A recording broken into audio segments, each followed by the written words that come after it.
sampah yang ada bisa dijual, bahkan bisa ditabung menjadi tabungan emas. Karena program kami adalah bagaimana memilah sampah untuk menabung emas.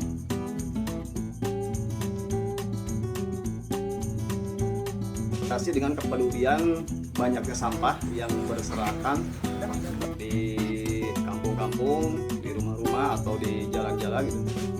Makanya bagaimana caranya supaya sampah bisa teratasi. Jangan malu lah, intinya jangan malu memilah sampah dari rumah. Misalkan sampah organik yang mana itu dipilah, setelah itu kan dijual ke bank sampah. Dan di bank sampah bisa langsung dicairkan, ada juga yang ditabungkan. Banyak yang tuh yang menabung sampah di bank sampah.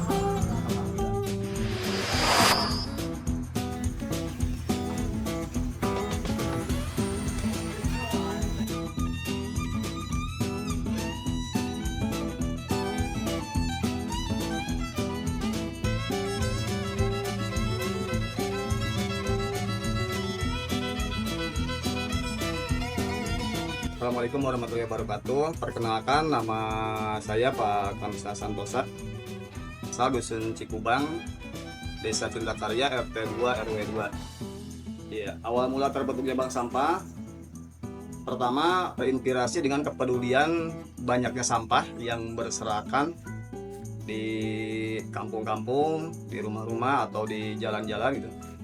Makanya bagaimana caranya supaya sampah bisa teratasi secara masif atau secara perseorangan gitu. Jadi bagaimana caranya masyarakat bisa ada kesadaran untuk memilah sampah dari rumah.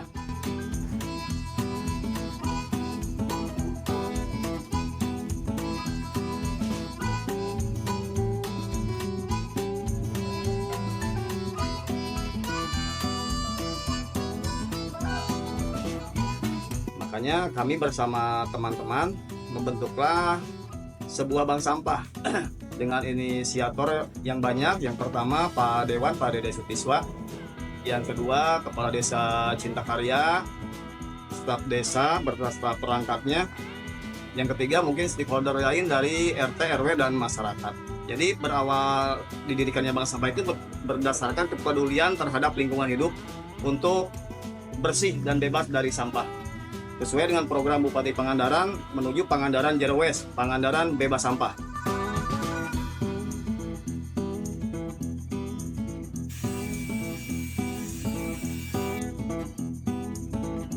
Yang dilakukan terhadap sampah ini yang pertama mungkin penggunaan kembali dari sampah yang bisa dipakai seperti aqua galon, mineral digunakan kembali untuk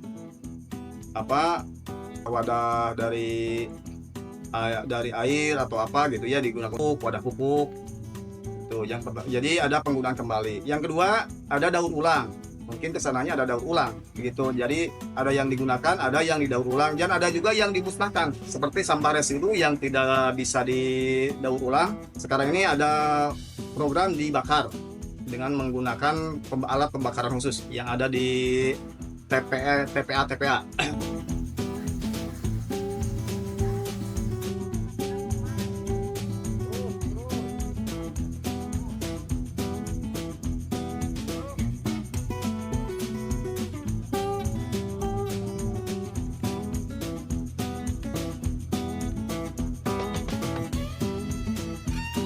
Secara makro mungkin bank sampah ini sangat berdampak terhadap ekonomi masyarakat, karena biasanya masyarakat secara spontan membuang sampah itu sembarangan.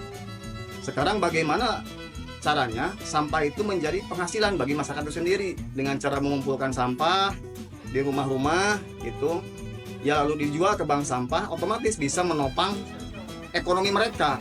Mungkin ada sekilo atau 2 kilo dapat 10.000, dapat 3.000, dapat 5.000 itu. Jadi secara tidak langsung dengan adanya bank sampah menguntungkan bagi masyarakat itu sendiri.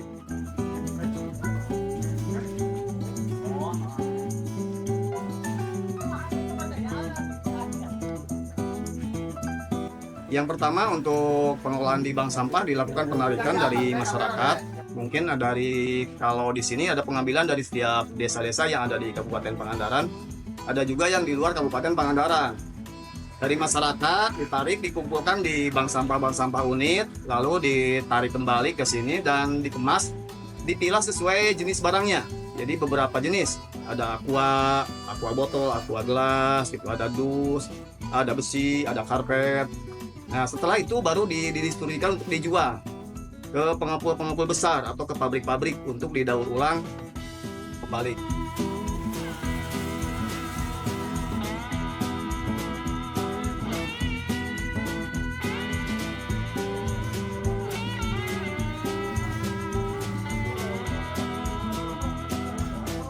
Dampak positif dari bank sampah alhamdulillah banyak. Yang pertama, penanganan sampah secara terintegrasi. Karena sekarang ada program dari Bupati Pangandaran bahwa satu desa harus ada minimal satu bank sampah untuk menangani sampah yang ada di Kabupaten Pangandaran.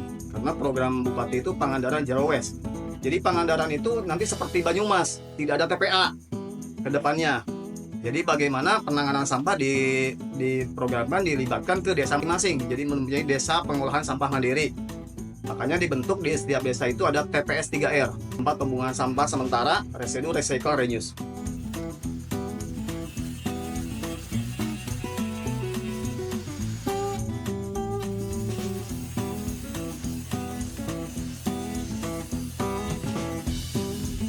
Ya respon masyarakat kalau di awal mungkin nggak begitu terasa, tetapi dengan adanya bank sampah alhamdulillah kita bisa berbagi dengan berbanyak kalangan masyarakat.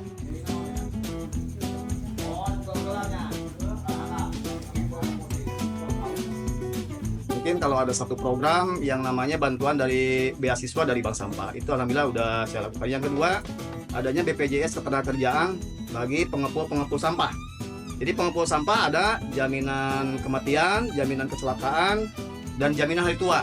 Jadi untuk jaminan hari tua ketika usianya 65 atau 70 bisa mengajukan, dicairkan itu yang namanya jaminan hari tua untuk pengepul yang kirim ke bank sampah atau bank sampah unit. Seperti itu. Dan dirasakan juga bagi masyarakat, ya alhamdulillah dengan adanya bank sampah dekat ke masyarakat, sampah yang ada bisa dijual, bahkan bisa ditabung menjadi tabungan emas. Karena program kami adalah bagaimana memilah sampah untuk menabung emas.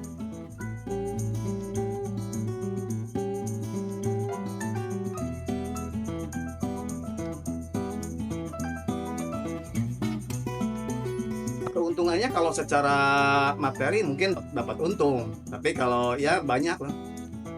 Keuntungannya bisa menolong banyak orang, bisa mempekerjakan orang, baik bisa menolong para pemulung yang tadinya nggak punya penghasilan, bagaimana supaya punya penghasilan dengan cara memungut sampah, seperti itu.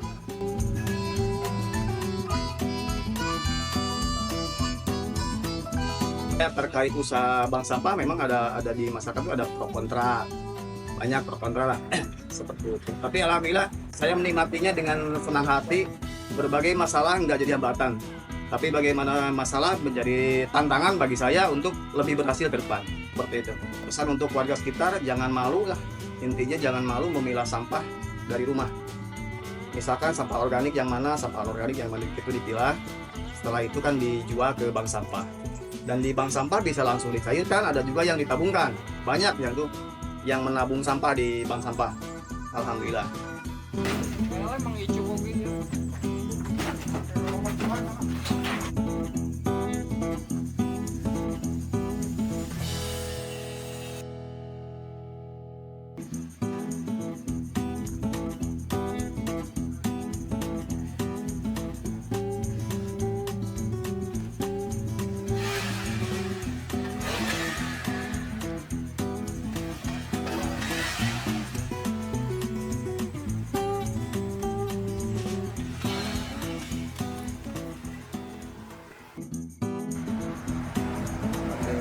Pertanyaan yang pertama itu perkenalan diri, terus menceritakan awal mula terbentuknya bank sampah.